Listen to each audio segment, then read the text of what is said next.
ಪಹಲ್ಗಾಮ್ ದೊಡ್ಡ ಬೆಳವಣಿಗೆ, ಪಾಕ್ ಸಂತಾನಕ್ಕೆ ಹೊಡೆತ, ಭಾರತಕ್ಕೆ ರಾಜತಾಂತ್ರಿಕ ಜಯ. ನಮಸ್ಕಾರ ಸ್ನೇಹಿತರೆ, mastmaga.comಗೆ ಸ್ವಾಗತ. ನಾನು ಅಮರ್ ಪ್ರಸಾದ್. ಭಾರತಕ್ಕೆ ಅತಿ ದೊಡ್ಡ ರಾಜತಾಂತ್ರಿಕ ಜಯ ಸಿಕ್ಕಿದೆ. ಇಡೀ ಜಗತ್ತಿನ ಆಕ್ರೋಶಕ್ಕೆ ಕಾರಣವಾಗಿದ್ದ, ಭಾರತೀಯರ ನೆತ್ತರು ಕುದಿಯುವಂತೆ ಮಾಡಿದ್ದ ಪಹಲ್ಗಾಮ್ ದಾಳಿ ವಿಚಾರವಾಗಿ ಅಮೆರಿಕ ಕಠಿಣ ಕ್ರಮ ತಗೊಂಡಿದೆ. ಈ ದಾಳಿ ನಡೆಸಿದ್ದ ಪಾಕಿಸ್ತಾನದ ಪ್ರಾಕ್ಸಿ TRF ಅನ್ನ, ದ ರೆಸಿಸ್ಟೆನ್ಸ್ ಫ್ರಂಟ್ ಅನ್ನ ಅಮೆರಿಕ ಉಗ್ರರ ಪಟ್ಟಿಗೆ ಸೇರಿಸಿದೆ, ಆದೇಶ ಹೊರಡಿಸಿದೆ. ಅಲ್ಲದೆ ರೆಸಿಸ್ಟೆನ್ಸ್ ಫ್ರಂಟ್ ಅನ್ನೋದು ಅಮೆರಿಕದ ಹಿತಾಸಕ್ತಿಗೆ ವಿರುದ್ಧ ಪಹಲ್ಗಾಮ್ ದಾಳಿಗೆ ಇದು ಟ್ರಂಪ್ ಕೊಡ್ತಿರೋ ನ್ಯಾಯ ಅಂತ ಕೂಡ ಅಮೆರಿಕ ಹೇಳಿದೆ. ಇದಕ್ಕೆ ಭಾರತ ಕೂಡ ಧನ್ಯವಾದ ಹೇಳಿದ್ದು, ಇದು ಅಮೆರಿಕ ಹಾಗೂ ಭಾರತದ ಗಟ್ಟಿ ಸಂಬಂಧದ ಸಂಕೇತ ಅಂತ ಭಾರತ ಹರ್ಷ ವ್ಯಕ್ತಪಡಿಸಿದೆ. ಇದರ ಬೆನ್ನಲ್ಲೇ ಪಾಕಿಸ್ತಾನದ ಮಾಧ್ಯಮಗಳು ಗೊಳೋ ಅಂತ ಅಳೋಕೆ ಶುರು ಮಾಡಿದ್ದಾರೆ. ಪಾಕಿಸ್ತಾನದ ಆಡಳಿತದಲ್ಲೂ ತಲ್ಲಣ ಶುರುವಾಗಿದೆ. ಮೊನ್ನೆ ಪಾಕಿಸ್ತಾನಿಗಳು ಗ್ರೇಟು, ಮುನೀರ್ ಗ್ರೇಟು ಅಂತ ಮುನೀರನ್ನ ಕರೆದು ವೈಟ್ ಹೌಸಿಗೆ ಕರೆಸಿ ಬಾಗಿಲು ಹಾಕಿ ಮುಚ್ಚಿದ ಕೋಣೆಯಲ್ಲಿ ಚೆನ್ನಾಗಿ ಲಂಚ್ ತಿನ್ನಿಸ್ಬಿಟ್ಟು ಊಟ ಉಣಿಸ್ಬಿಟ್ಟು ಟ್ರಂಪ್ ಶೇಕ್ ಹ್ಯಾಂಡ್ ಮಾಡಿ ಕ್ರಿಪ್ಟೋ ಡೀಲ್ ಎಲ್ಲ ಮಾಡಿ ಕಳಿಸಿದ್ರು. ಓಕೆ, ಪಾಕಿಸ್ತಾನವನ್ನು ಮತ್ತೆ ಹೆಗಲ ಮೇಲೆ ಕೂರಿಸ್ಕೋತಾರೆ ಅಂತ ಪಾಕಿಗಳೆಲ್ಲ ಅಂದ್ಕೊಂಡಿದ್ರು. ಈಗ ನೋಡಿದ್ರೆ ಸಡನ್ ಆಗಿ TRF ನಮ್ಮ ಸಂತಾನಕ್ಕೆ ಹೊಡೆದು ಬಿಟ್ರಲ್ಲ ಅಂತೇಳಿ ಗೊಳೋ ಅಂತ ಅಳ್ತಾ ಇದ್ದಾರೆ. ಕಾಶ್ಮೀರ ನಮ್ಮದು, ನಮ್ಮ ಜಗ್ಲರ್ ವೇನ್, ರಕ್ತ ನಾಳ ಹೃದಯ, ನಮ್ಮ ಮಣ್ಣು ಮಸಿ ಅಂತ ಬಾಯಿ ಬಿಡ್ತಾ ಇದ್ದ ಮುನೀರ್ ಮತ್ತದರ ಉಗ್ರ ಮಕ್ಕಳಿಗೆ ದೊಡ್ಡ ಆಘಾತ ಇದು. ಅಷ್ಟೇ ಅಲ್ಲ, ಅಮೆರಿಕದ ಈ ನಿರ್ಧಾರ ಭಾರತ, ಅಮೆರಿಕ, ಪಾಕಿಸ್ತಾನ ಈ ಮೂರು ರಾಷ್ಟ್ರಗಳ ಸಂಬಂಧದ ಮೇಲೆ ದೊಡ್ಡ ಪರಿಣಾಮ ಬೀರಬಹುದು ಅನ್ನೋ ಒಪಿನಿಯನ್ಗೂ ಕೂಡ ಕಾರಣ ಆಗ್ತಾ ಇದೆ. ಅಮೆರಿಕ ಮತ್ತು ಭಾರತದ ನಡುವೆ ಸಣ್ಣ ಮನಸ್ತಾಪ ಉದ್ಭವ ಆಗ್ತಾ ಇದ್ದ ಹೊತ್ತಲ್ಲಿ, ಅಮೆರಿಕ ಪಾಕಿಸ್ತಾನದ ಪರ ವಾಲ್ತಿದೆ ಅನ್ನೋ ಒಪಿನಿಯನ್ ಬರ್ತಾ ಇದ್ದ ಹೊತ್ತಲ್ಲಿ, ರಷ್ಯಾ, ಚೀನಾ ಎಲ್ಲ ಭಾರತಕ್ಕೆ ನೈಸ್ ಹೊಡಿತಾ ಇದ್ದ ಹೊತ್ತಲ್ಲಿ, ಜಾಗತಿಕ ರಾಜಕೀಯದಲ್ಲಿ ಇದು ಕ್ರೂಷಿಯಲ್ ಆಗ್ತಾ ಇದೆ. ಭವಿಷ್ಯದಲ್ಲಿ ಪಾಕಿಸ್ತಾನದ ಮೇಲೆ ಪ್ರೆಷರ್ ಹಾಕೋಕೆ ಭಾರತ ಇನ್ನೊಂದು ಆಪರೇಷನ್ ಸಿಂಧೂರ್ ಮಾಡೋಕ್ಕೂ ಕೂಡ ಜಸ್ಟಿಫಿಕೇಶನ್ ಸಿಗುತ್ತೆ. ಇದರಿಂದ ಹೇಗೆ ಏನು ಅಂತ ಈ ವರದಿಯಲ್ಲಿ ಕ್ವಿಕ್ ಆಗಿ ನೋಡ್ತಾ ಹೋಗೋಣ.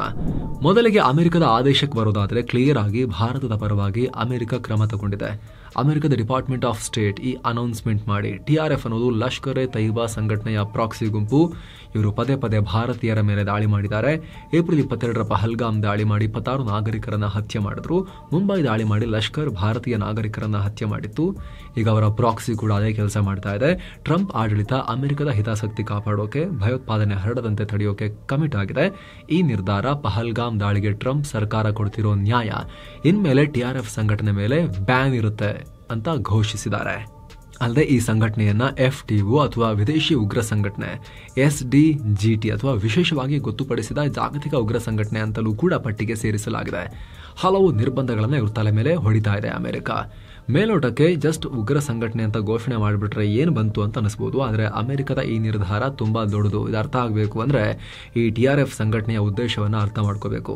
ಎಲ್ರಿಗೂ ಗೊತ್ತಿರೋ ಹಾಗೆ TRF ಮಾಮೂಲಿ ಉಗ್ರ ಸಂಘಟನೆ ಅಲ್ಲ. ಪಾಕಿಸ್ತಾನ ಇದಕ್ಕೆ ಹೊಸ ರೂಪ ಕೊಟ್ಟು ತನ್ನ ಹೊಸ ಶಕ್ತಿ ರೀತಿ ಬೆಳೆಸ್ತಾ ಇತ್ತು. ಇದಕ್ಕೆ ಸ್ವತಂತ್ರ ಹೋರಾಟಗಾರರ ಪಡೆ ಅಂತ ಬಿಂಬಿಸೋಕು ಪಾಕ್ ಪ್ರಯತ್ನ ಮಾಡ್ತಾ ಇತ್ತು. ಮುಂಚೆ ಜೈಷ್, ಲಷ್ಕರ್, ಹಿಜ್ಬುಲ್ ಮುಜಾಹಿದೀನ್ ಅಂತ ಹೆಸರಿಟ್ಟು ಅವ್ರನ್ನ ಕಾಶ್ಮೀರಕ್ಕೆ ನುಗ್ಗಿಸಿ ಜಿಹಾದಿ ಕೃತ್ಯಗಳನ್ನು ಮಾಡಿಸ್ತಾ ಇತ್ತು. ಅವರ ಪರ್ಸೆಪ್ಷನ್ನ ಜಿಹಾದಿ ಕೃತ್ಯಗಳನ್ನು ಮಾಡಿಸ್ತಾ ಇತ್ತು. ಜಗತ್ತಿನ ಮುಂದೆ ಅವ್ರನ್ನ ಹೋರಾಟಗಾರರು ಅಂತ ತೋರಿಸ್ತಾ ಇತ್ತು. ಆದರೆ ಜಗತ್ತು ಇನ್ನೊಂದು ಧಾರ್ಮಿಕ ಉಗ್ರವಾದ, ಮತೀಯವಾದ, ಇದು ಮೂಲಭೂತವಾದ, ಇದು ರಾಡಿಕಲೈಸ್ಡ್ ಉಗ್ರರು ಇವರಲ್ಲ ಅಂತ ಹೇಳಿ ಅವ್ರ ಮಾತನ್ನು ಕೇಳ್ತಾ ಇರಲಿಲ್ಲ. ಹೀಗಾಗಿ 2019ರಲ್ಲಿ ಈ ಎಲ್ಲ ಹಳೆ ಟ್ಯಾಕ್ಟಿಕ್ ಬಿಟ್ಟು, ಧರ್ಮದ ಸಂಕೇತ ಬಿಟ್ಟು ಹೊಸ ಹೆಸರಿಟ್ರು. ರೆಸಿಸ್ಟೆನ್ಸ್ ಫ್ರಂಟ್ ಅಂತ ಹೇಳಿ ಹೋರಾಟಗಾರರ ರೂಪ ಕೊಡೋಕೆ ಪ್ರಯತ್ನ ಪಟ್ಟರು. ಪಾಶ್ಚಿಮಾತ್ಯ ಶೈಲಿಯಲ್ಲಿ ಸ್ವಾತಂತ್ರ್ಯಕ್ಕಾಗಿ ಹೋರಾಡ್ತಿರೋ ಸಂಘಟನೆಯನ್ನು ಫೀಲ್ ಬರೋ ಥರ ಪಿತೂರಿ ಮಾಡಿದ್ರು. ರೀಬ್ರ್ಯಾಂಡಿಂಗ್ ಮಾಡ್ಕೊಂಡಿದ್ರು ಇವರು ಉಗ್ರರು. ಪಹಲ್ಗಾಮ್ ಉಗ್ರ ದಾಳಿಯಾದ ನಂತರವೂ ಪಾಕಿಸ್ತಾನ ಇವರನ್ನು ಅದೇ ರೀತಿ ಬಿಂಬಿಸಿತ್ತು. ನಾವು ಉಗ್ರರು ದಾಳಿ ಮಾಡಿದ್ದಾರೆ ಅಂತ ಹೇಳಿದ್ರೆ, TRF ಸಂಘಟನೆ ನೋಡ್ರಿ ವೆಬ್ಸೈಟಲ್ಲಿ ಹಾಕೊಂಡಿತ್ತು ಅಂತ ಹೇಳಿದ್ರೆ, ಅದಾದಮೇಲೆ ಪಾಕಿಸ್ತಾನ ಡಿಲೀಟ್ ಮಾಡಿಸಿತ್ತು ಅವ್ರ ಹತ್ರ ಆ ಪೋಸ್ಟ್ನ, ದಾಳಿಯ ಹೊಣೆ ಹೊತ್ಕೊಂಡಿದ್ದ ಪೋಸ್ಟ್ನ. ಅದು ಹ್ಯಾಕ್ ಆಗಿತ್ತು ಅಂತ ಹೇಳಿಸಿತ್ತು. ಪಾಕ್ ಉಪ ಪ್ರಧಾನಿ ಇಶಕ್ ದರ್ ಅಂತೂ ಪಹಲ್ಗಾಮ್ ದಾಳಿ ನಡೆಸಿದವರು ಸ್ವಾತಂತ್ರ್ಯ ಹೋರಾಟಗಾರರು ಅಂತ ಓಪನ್ ಆಗಿ ನಾಚಿಕೆ ಬಿಟ್ಟು ಹೇಳಿಕೆ ಕೊಟ್ಟಿದ್ರು. ಅಷ್ಟೇ ಅಲ್ಲ, ಪಹಲ್ಗಾಮ್ ದಾಳಿಯಾದ ನಂತರ ವಿಶ್ವಸಂಸ್ಥೆಯಲ್ಲಿ ಉಗ್ರ ದಾಳಿ ಖಂಡಿಸುವಾಗ TRF ಅನ್ನು ಹೆಸರು ಸೇರಿಸೋಕೆ ನಾವೇ ಬಿಟ್ಟಿರಲಿಲ್ಲ, ಹೆಂಗೆ ನಮ್ಮ ಗೆಲುವು ಅಂತ ಹೇಳ್ಕೊಂಡಿತ್ತು ಪಾಕಿಸ್ತಾನ. ಪಾಕ್ ಚೀನಾ ಜಂಟಿಯಾಗಿ ಕಿತಾಪತಿ ಮಾಡಿದ್ರು. ಇನ್ನು ಸ್ನೇಹಿತರೆ, ವರದಿಯಲ್ಲಿ ಮುಂದುವರಿಯುವ ಮುನ್ನ 7 Sands ಟೂರಿಸಂ ಕಂಪನಿ ಶಿರಡಿ ಹಾಗೂ 3 ಜ್ಯೋತಿರ್ಲಿಂಗಗಳ 3 ನೈಟ್ 4 ಡೇ ಪ್ರವಾಸವನ್ನ ಆಯೋಜಿಸಿದೆ. ಶಿರಡಿ ಸಾಯಿಬಾಬಾ, ಭೀಮಾಶಂಕರ, ನಾಶಿಕ್ ತ್ರಯಂಬಕೇಶ್ವರ, ಕೃಷ್ಣೇಶ್ವರ ಜ್ಯೋತಿರ್ಲಿಂಗ, ಅಜಂತ, ಎಲ್ಲೋರ ಇಲ್ಲೆಲ್ಲ ಹೋಗೋದಿರುತ್ತೆ. ಆಫರ್ ಪ್ರೈಸ್ 28,700 ರೂಪಾಯಿ ಮಾತ್ರ. ಪ್ಯಾಕೇಜ್ ನಲ್ಲಿ flight tickets, 3 star hotel stay, all meals, AC transport ವ್ಯವಸ್ಥೆ, 24/7 ಕನ್ನಡ ಟೂರ್ ಮ್ಯಾನೇಜರ್ ಸೌಲಭ್ಯ ಎಲ್ಲ ಇರುತ್ತೆ. ಹೊರಡೋ ದಿನ 28 ಜುಲೈ 2025. ಕೆಲವೇ ಸೀಟುಗಳು ಲಭ್ಯ. ಆಸಕ್ತರು ಈ ಕೂಡಲೇ ನಂಬರ್ಗೆ ಕಾಲ್ ಮಾಡಿ ನಿಮ್ಮ ಸೀಟನ್ನ ಕೂಡ ಬುಕ್ ಮಾಡಿ. ಬನ್ನಿ ಈಗ ವರದಿಯಲ್ಲಿ ಮುಂದುವರಿಯೋಣ. ಈಗ ಅಂತ ಸಂಘಟನೆಯನ್ನ ಪಾಕಿಸ್ತಾನದ ಒಂದು ಕಾಲದ big daddy, dollar daddy America ಈಗ ಉಗ್ರರು ಅಂತ ಘೋಷಿಸಿರೋದು ಮಹತ್ವ ಪಡ್ಕೊಳ್ತಾ ಇದೆ. ಸ್ಟ್ರಾಟಜಿಕಲಿ, ಪೊಲಿಟಿಕಲಿ ಮತ್ತು ಎಕನಾಮಿಕಲಿ ಪಾಕಿಸ್ತಾನಕ್ಕೆ ಹೊಡೆತ ಬೀಳುತ್ತೆ. ಪಾಕಿಸ್ತಾನ ಈಗ ನೇರವಾಗಿ ಅವರಿಗೆ ಬೆಂಬಲ ಕೊಡಕ್ಕಾಗಲ್ಲ.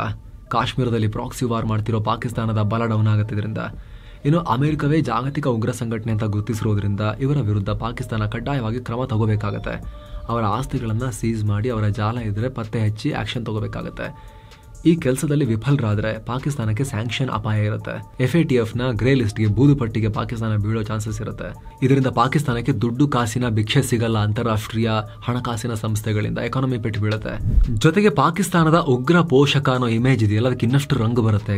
ಈಗ already Jaish, LET, AQ, TTP ಅಂತ ಉಗ್ರ ಸಂಘಟನೆಗಳಿಗೆ ನೆಲೆ ಕೊಟ್ಟಿದ್ದಾರೆ ಅಂತ ಇಡೀ ಜಗತ್ತು ದೂಷಿಸ್ತಾ ಇದೆ.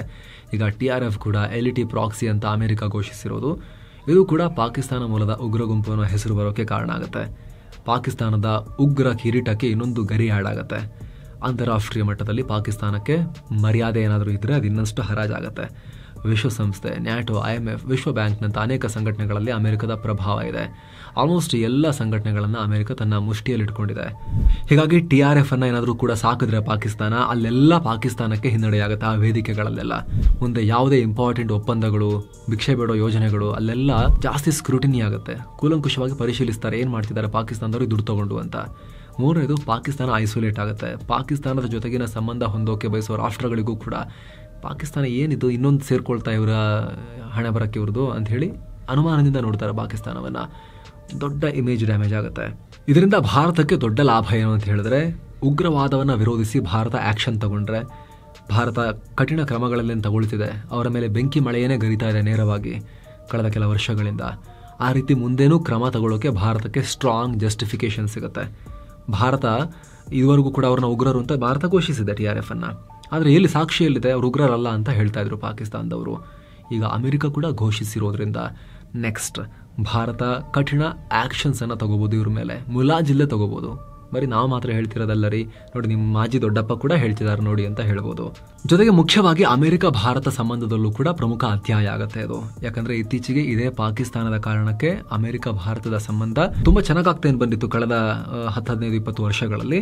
ಅದರಲ್ಲಿ ಮತ್ತೆ ಲಯ ತಪ್ಪಿತ್ತು, ಹಳಿ ತಪ್ಪಿತ್ತು, ಅನುಮಾನ ಶುರುವಾಗಿತ್ತು ಅಮೆರಿಕದ ಮೇಲೆ ಭಾರತಕ್ಕೆ. ಇವ್ರು ನಂಬದು ಹೆಂಗಪ್ಪ ಅಂತ ಅನ್ಸೋಕೆ ಶುರುವಾಗಿತ್ತು.